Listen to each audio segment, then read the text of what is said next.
بسم اللہ الرحمن الرحیم، شروع اللہ کے نام سے جو بڑا مہربان نہایت کرم کرنے والا ہے۔ محترم ناظرین السلام علیکم۔ محترم ناظرین، کہا جاتا ہے کہ ایک ملک کے اندر ایک درویش رہتے تھے۔ لوگ اس سے کافی کچھ سیکھا کرتے تھے۔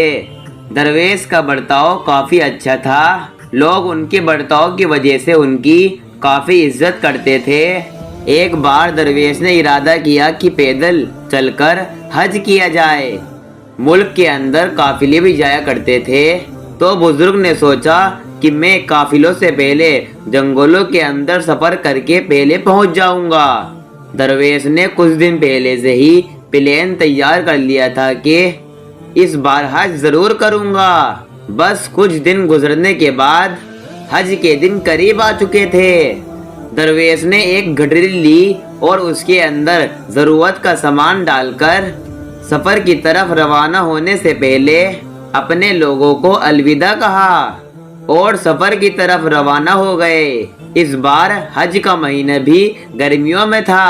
بزرگ سارا دن سفر کرتے اور رات کو کسی آبادی والی جگہ پر رک کر ٹھہرتے تھے۔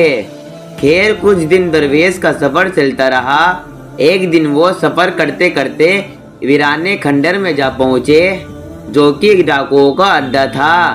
اب درویش کو یہ بات معلوم نہ تھی کہ یہاں پر ڈاکو رہتے ہیں۔ یہاں پر ایک کھنڈر بنا ہوا تھا۔ ڈاکوؤں نے کھنڈر کے اندر اپنا اڈا بنا رکھا تھا۔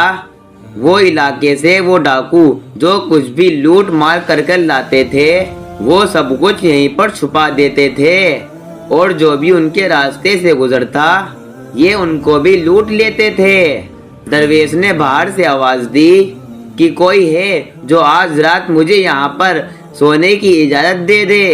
ڈاکوؤں نے باہر سے آواز آتے ہوئی سنی تو وہ باہر آ گئے، تو باہر آ کر دیکھا کہ ایک درویش بندہ گٹری کے ساتھ کھڑا تھا۔ ڈاکوؤں کے سردار نے کہا کہ تم یہاں کیسے پہنچے ہو؟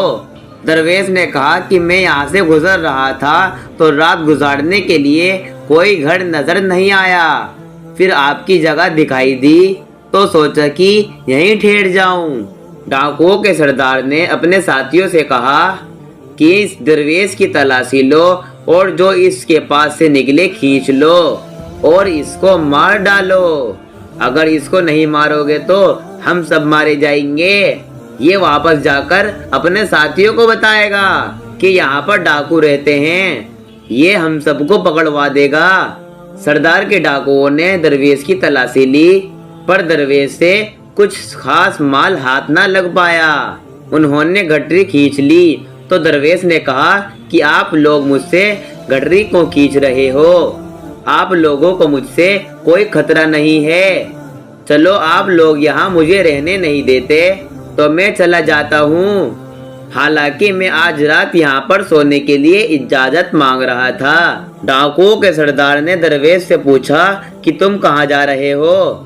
تو درویش نے کہا کہ میں نے کبھی حج نہیں کیا تو میں نے سوچا کہ اس بار حج کراتا ہوں، اور میں پیدل حج پر جانے کے لیے کافی دنوں سے نکلا ہوں۔ آپ لوگوں کو مجھ سے کوئی خطرہ نہیں ہونا چاہیے۔ ڈاکوؤں کے سردار نے کہا کہ تم نے ہمارا اڈا دیکھ لیا ہے، کہ تم واپس جا کر اپنے ساتھیوں سے یا پھر کسی اور سے کہو گے کہ جو ہمیں نقصان پہنچا دیں گے، اس لیے ہم تمہارا سامان کھینچ کر تمہیں مار ڈالیں گے۔ بزرگ نے کہا کہ تم مجھے بے گناہ قتل کرنا چاہتے ہو، کہ جبکہ میں نے تمہیں کوئی نقصان نہیں پہنچایا، اور نہ ہی میں واپس جا کر کسی سے کچھ کہوں گا۔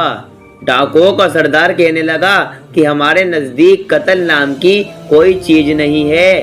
یہاں سے گزرنے والے ہر لوگ ہم ان لوگوں سے سب کچھ کھینچ لیتے ہیں اور انہیں مار ڈالتے ہیں۔ ہم تمہارے ساتھ بھی ایسا ہی کریں گے۔ کافی کوشش کی درویش نے تاکہ انہیں سمجھا سکے، لیکن وہ خود یہ سمجھ چکے تھے کہ یہ بات نہیں ماننے والے۔ پھر درویش نے آسمان کی طرف دیکھا تو وہاں سے چڑیاں اپنے گھونسلوں کی طرف جا رہی تھی۔ بزرگ نے ان کی طرف اشارہ کرتے ہوئے کہا کہ اے چڑیوں، تم گواہ رہنا کہ یہ لوگ مجھے بے گناہ قتل کر رہے ہیں۔ میرا بدلہ اب تمہارے ذمے ہے، میرا قتل ان کو کبھی بھی معاف مت کرنا۔ سب ڈاکو لوگ ہنسنے لگے اور ڈاکوؤں کا سردار کہنے لگا کہ یہ چڑیا تمہارا بدلہ کیسے لیں گی؟ پھر انہوں نے بزرگ کو اس دنیا سے رخصت کر دیا اور ان کا سامان وغیرہ سب کچھ کھینچ لیا۔ کچھ دنوں بعد ویرانے میں بزرگ کی میت ملی۔ درویش تو کافی اونچے درجے کے تھے، ان کو تو کافی لوگ پہلے سے ہی جانتے تھے۔ انہوں نے بزرگ کو دیکھا تو انہوں نے بہت عزت اور احترام کے ساتھ انہیں دفن کر دیا۔ ان لوگوں نے واپس آ کر اپنے ساتھیوں کو بتایا کہ درویش اب اس دنیا میں نہیں رہے۔ جو درویش کے چاہنے والے تھے سب کو بتا دیا ہے کہ درویش کو ناجائز طور پر مار ڈالا ہے۔ سب لوگوں میں غصہ آ گیا کہ یہ کس کا کام ہوگا کہ ناجائز طور پر ان بزرگ کو مار ڈالا ہے، بلکہ وہ تو اچھے اور پروقار بندے تھے۔ درویش جیسے لوگ تو اس دنیا میں کماتے ہیں۔ خیر دن گزرتے گئے، اب تک پتہ نہیں چلا۔ کچھ دنوں بعد اس ملک کے اندر میلہ شروع ہونے والا تھا۔ ڈاکوؤں نے سوچا کہ ہم اس بار میلے میں شرکت کریں گے۔ پھر میلے والا دن بھی آ پہنچا۔ ان لوگوں نے بھیس بدل کر نارمل لوگوں کے کپڑے پہن کر میلے کے اندر چلے آئے۔ یہاں آ کر انہوں نے کافی موج مستی کی اور ایک درخت کے نیچے بیٹھ گئے۔ دوپہر کا وقت تھا۔ یہ جس درخت کے نیچے بیٹھے تھے اس درخت پر چڑیا آ کر بیٹھ گئی۔ چڑیا کافی تیز چلانے لگی کہ جیسے وہ چیخ چیخ کر کہہ رہی ہو کہ یہ سب درویش کے قاتل ہیں۔ کافی دیر تک چلانے کے بعد تو ایک ڈاکو نے کہا کہ یہ چڑیا ایسے کیوں چلا رہی ہے کہ مانو جیسے یہ وہی چڑیا ہو جو ہم نے درویش کو قتل کیا تھا، کہ یہ چڑیا اس کی گواہی دے رہی ہے۔ دوسرے ڈاکو نے کہا کہ جب ہم درویش کو مار رہے تھے کہ وہ چیخ چیخ کر ان چڑیا کو اپنا گواہ بنا رہا تھا، اور جب وہ ڈاکو باتیں کر رہے تھے تو لوگوں نے ان کی باتیں سن لی، لہٰذا لوگوں نے ان ڈاکوؤں کو آ کر پکڑ لیا اور ان سے پوچھنے لگے کہ کیا درویش کو تم لوگوں نے مارا تھا؟ تو یہ کہنے لگے کہ ہم نے نہیں مارا، ہم کسی درویش کو نہیں جانتے۔ وہاں پر موجود ایک شخص نے کہا ایسے نہیں مانیں گے، ان کو قاضی صاحب کی عدالت میں لے چلیں۔ ان سب کو پکڑ کر قاضی صاحب کی عدالت میں پیش کر دیا گیا۔ کچھ دیر میں قاضی صاحب کی عدالت لگ گئی۔ قاضی صاحب نے ڈاکوؤں سے پوچھا کہ تم لوگوں نے درویش کو ناجائز قتل کیا ہے؟ ڈاکوؤں نے کہا کہ ہمیں کچھ بھی پتہ نہیں، ہم تو اس درویش کو جانتے بھی نہیں۔ تبھی جن لوگوں نے ان کی باتیں سنی تھی وہ بھی ساتھ آئے ہوئے تھے۔ انہوں نے گواہی دیتے ہوئے کہا کہ ہم لوگوں نے ان کی باتیں سنی ہیں کہ یہ لوگ آپس میں باتیں کر رہے تھے کہ یہ چڑیا ایسے چیخ رہی ہیں کہ جیسے یہ گواہی دے رہی ہو کہ ہم نے ہی درویش کو قتل کیا۔ قاضی صاحب یہ وہی ملزم ہے جنہوں نے درویش جیسے بزرگ کو مار ڈالا۔ لیکن وہ ڈاکو قاضی صاحب کے پوچھنے کے بعد بھی کافی دیر تک بولنے کے لیے تیار نہیں تھے۔ اب قاضی صاحب بھی سمجھ چکے تھے کہ گھی سیدھی انگلی سے نہیں نکلے گا۔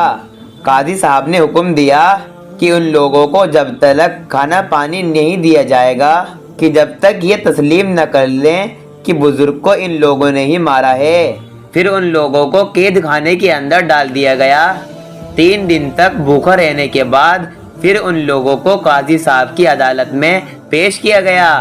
قاضی صاحب نے کہا کہ کیا تم اپنا ظلم قبول کرتے ہو؟ تو ان ڈاکوؤں نے کہا کہ ہاں، درویش کو ہم نے ہی ناجائز تعلق سے مار ڈالا تھا، لیکن اس میں ہماری کوئی غلطی نہیں ہے، یہ حکم ہمارے سردار نے دیا تھا۔ قاضی صاحب نے اپنے سپاہی بھیجے اور کہا کہ ڈاکوؤں کے سردار کو میرے پاس پکڑ کر لے کر آؤ۔ سپاہی ڈاکوؤں کے بتائے گئے علاقے کے راستے پر پہنچ گئے۔ سپاہیوں نے ڈاکوؤں کے سردار سمیت سب کو پکڑ کر قاضی صاحب کی عدالت میں لے آئے۔ قاضی صاحب نے ڈاکوؤں کے سردار سے کہا کہ تم نے درویش کو ناجائز قتل کیوں کیا؟ ڈاکوؤں کے سردار نے کہا